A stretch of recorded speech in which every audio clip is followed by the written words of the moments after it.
Welcome back. Glad that you are here and that you're able to be here. We are grateful, as Larry prayed, for this very minute and opportunity to be together. So many different places across the world, we're not able to open up the doors and worship freely. Such an honor, and to come in the presence of God, the creator of the world, and to know his presence.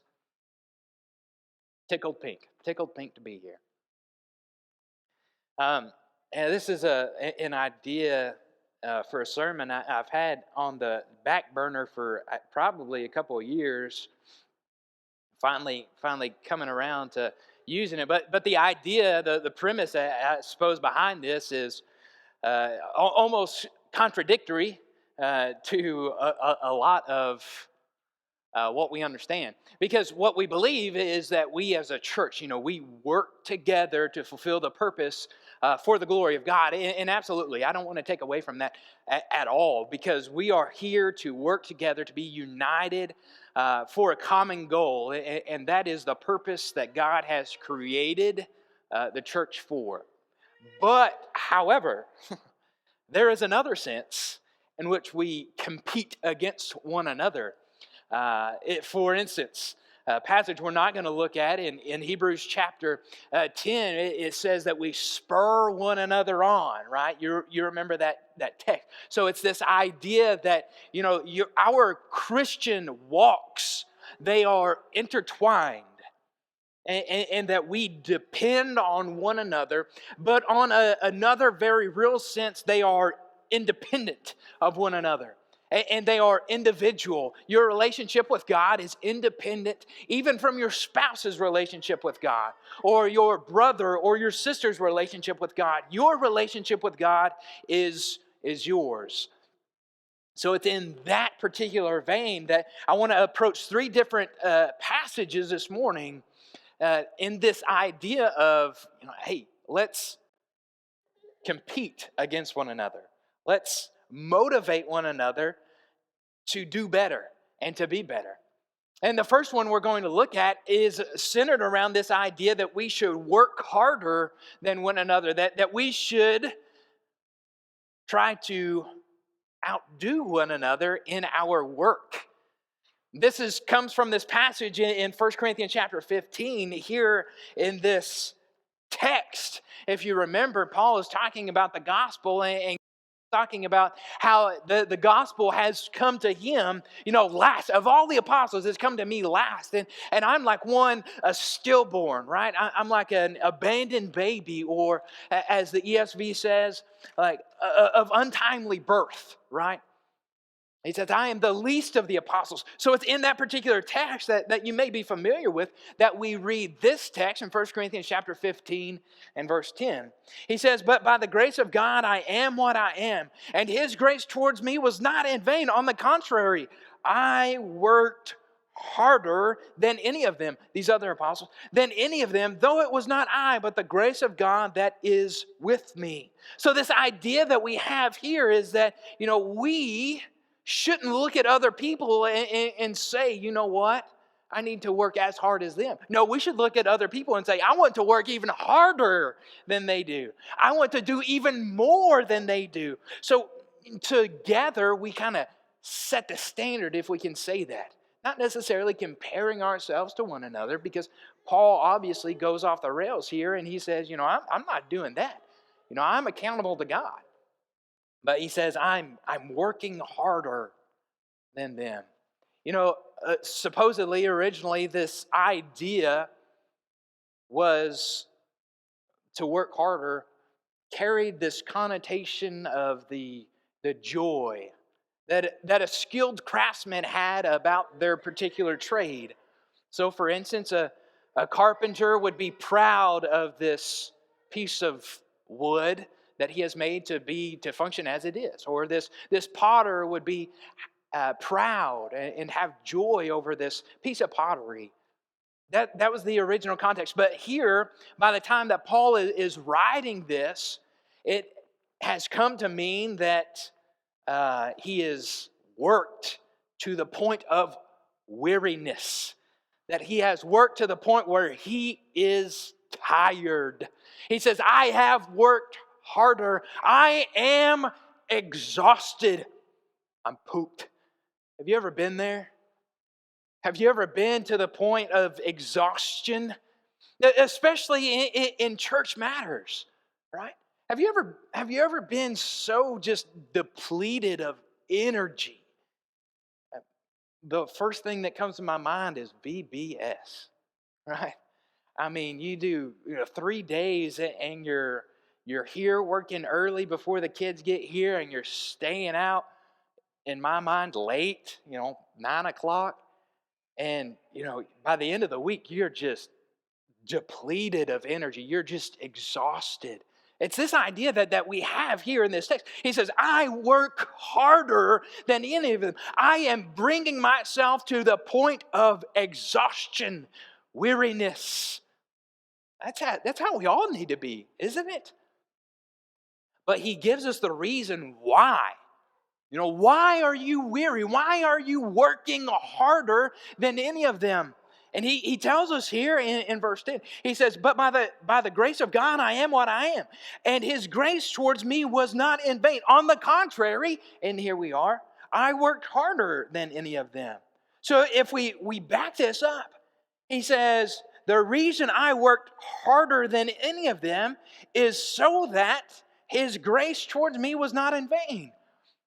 Right? So Paul is making the point that I want the grace of God in me, that the gift that God has given me of his Son of salvation.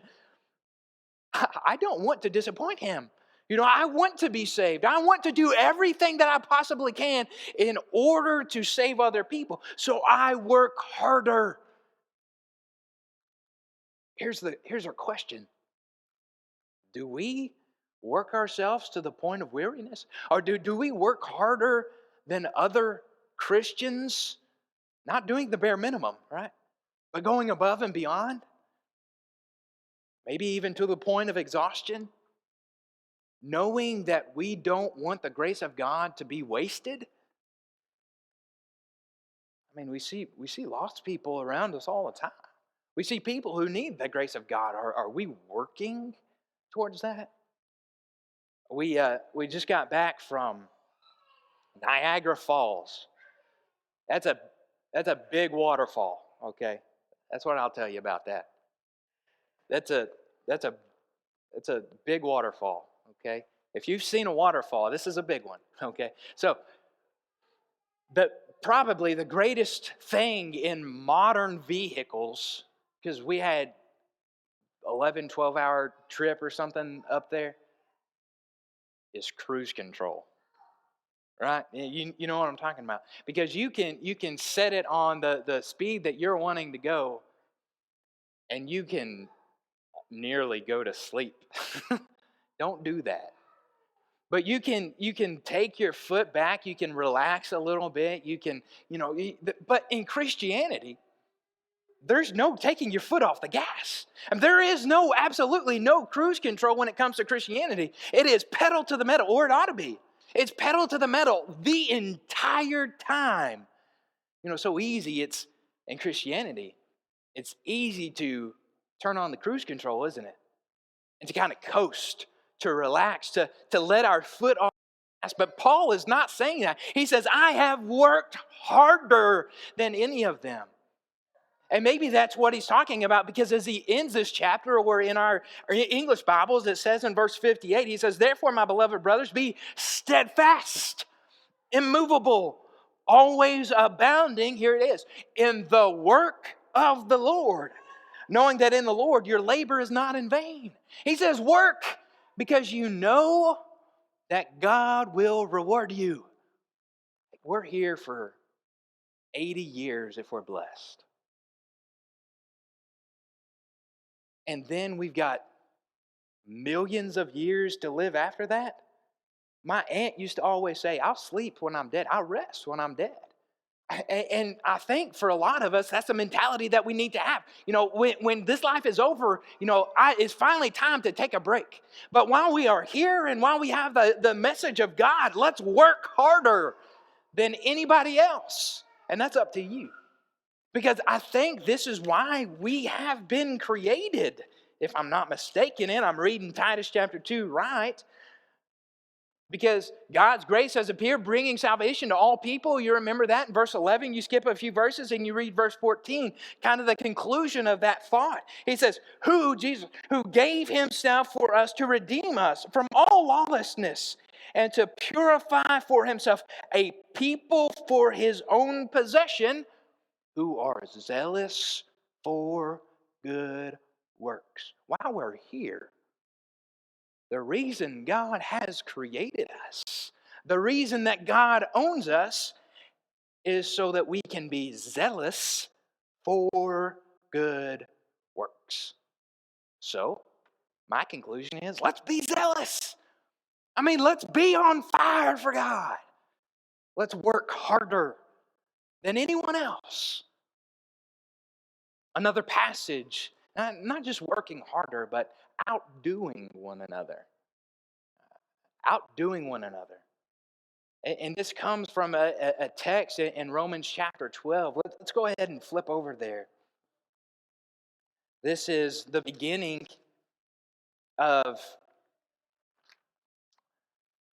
Paul's list of the characteristics or the traits, perhaps, of what a Christian looks like. In everyday practical terms, this is what they look like. In verse 10, this is what he says. He says, love one another with brotherly affection. Outdo one another in showing honor. That's the ESV. Outdo one another in showing honor. I think most other translations, nearly every other translation that I looked at, has something other than outdo one another. I think the NIV says something like honor one another honor others above yourself, or something like that. The New Living Translation has something somewhat similar. Take delight in honoring one another. Something similar to that. If I could, they didn't ask my opinion, but if I could throw my 2 cents into a translation, I might go for more of a thought rather than a literal translation. Because it doesn't necessarily, the literal translation doesn't necessarily encapsulate everything that goes into this. Because I might translate it as be first in showing honor. Be first in showing honor. Because the idea here, it carries 2 aspects. The first aspect that it carries is, hey, don't wait on somebody else to honor you before you honor them, right? Don't wait on Susie Q over here to esteem you before you go over there and show your pride in her. Be first in honoring others. But the other idea, which this is where the ESV, in my opinion, goes wrong, because they throw it in your face rather than let you figure it out. The other idea is a competitive nature here. Be first. Be more honoring than other people. Right? Honor more people than people who honor you. Be first. So you have this idea, it's like hands on a bat. Our favorite game. Y'all ever played that? Everybody starts down at the bottom of the bat, and then everybody, another hand up, all the way, you race to the top. Right? All right, never mind. Forget about it. That may be a sophisticated Kentucky thing, but it is a competition of sorts where you want to be first. And that's the mentality that we should have. Outdo one another. Be the first to show honor and show more honor than other people. So the ESV, takes the liberty there. Outdo one another in showing honor. It's easy to honor other people when they honor you, right? It's easy to be friends with somebody that wants to be a friend with you. It's easy to treat someone well when they treat you well. I think this perhaps gives more credence to what Paul writes in Philippians chapter 2 and verse 3.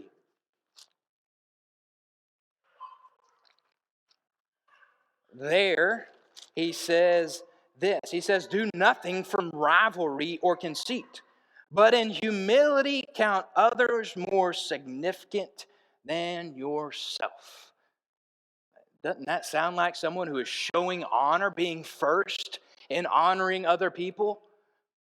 Trying to outdo one another in showing honor? Count other people more significant than yourself. And if that is the way that the church looks from the outside looking in, how attractive would that be? Wouldn't you want to be a part of that?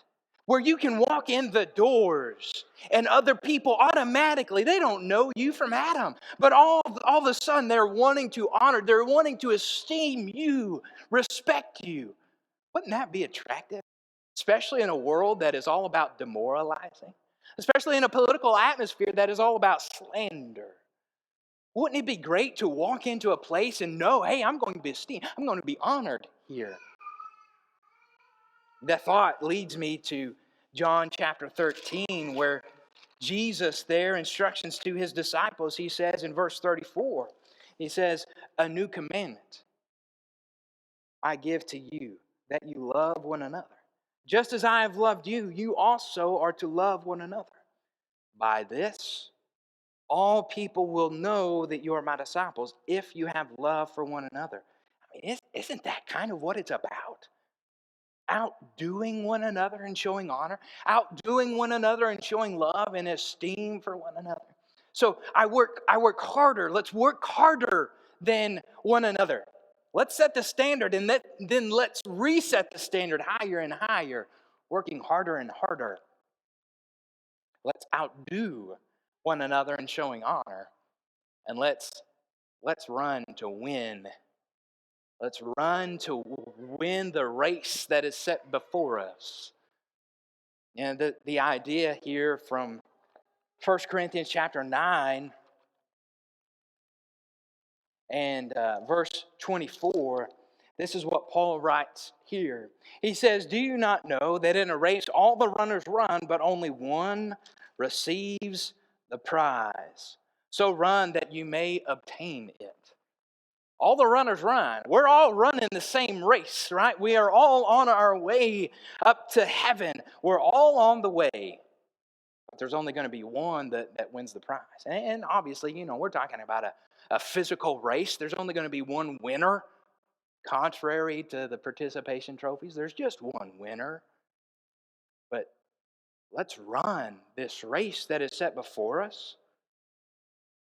Let's run like there's only going to be one winner. Let's run as fast as we possibly can. Let's do everything that we possibly can as if there's only going to be one in the end. Let's run like that. And if everyone ran the race that was set before them like that, with that mentality, how exciting would it be? I mean, how encouraging would it be to be a part of something like that? It requires a lot of things. It requires focus. I mean, first and foremost, in order to run a race like this, to run as if you are the only one that's going to get the prize. No one else is going to beat you. It requires focus. Focus on yourself first. Right? I mean, you need to focus on you. And I think perhaps that's kind of what verse 24 is all about. Only one receives the prize, so you run. So run that you may obtain it. You worry about you. You stay in your lane and you run as fast as you possibly can. You do your very best. And in that same way, don't worry about what everybody else is doing. You work as hard as you can. You do everything that you can.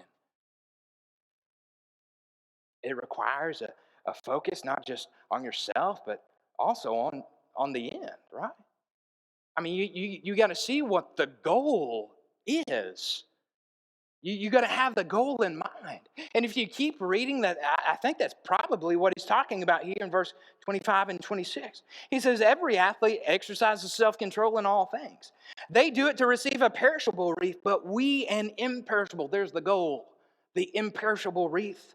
So I do not run aimlessly. I have the goal in mind. I do not run aimlessly. I do not box as one beating the air. I look at my bag. How fruitless would it be just to beat the air all the time? A boxer couldn't win doing that. A boxer couldn't train and win doing just beating the air all the time. You have to stay focused on the goal. Can you imagine beating the speed bag, I think is what they call it? Right? Beating the speed bag and never looking at the bag? I don't beat the air aimlessly. I don't run not knowing where I'm going. It doesn't make sense. So you have to stay focused on the goal. And our goal, ultimately, as we said earlier in verse 25, our goal is this imperishable wreath. So run as if the goal is going to be given to one person. The wreath is going to be handed to one person. Run like that. Focus on yourself, the goal, and ultimately, you look at verse 27, the way. You got to focus on the path in which you're going. If you're running a race, you got to stay on course, right? Look at verse 27 with me. But I discipline my body and keep it under control, lest after preaching to others, I myself should be disqualified. You have to make sure that you are in the lane, that you are on the track, that you are doing what you can, that you're staying in the rink.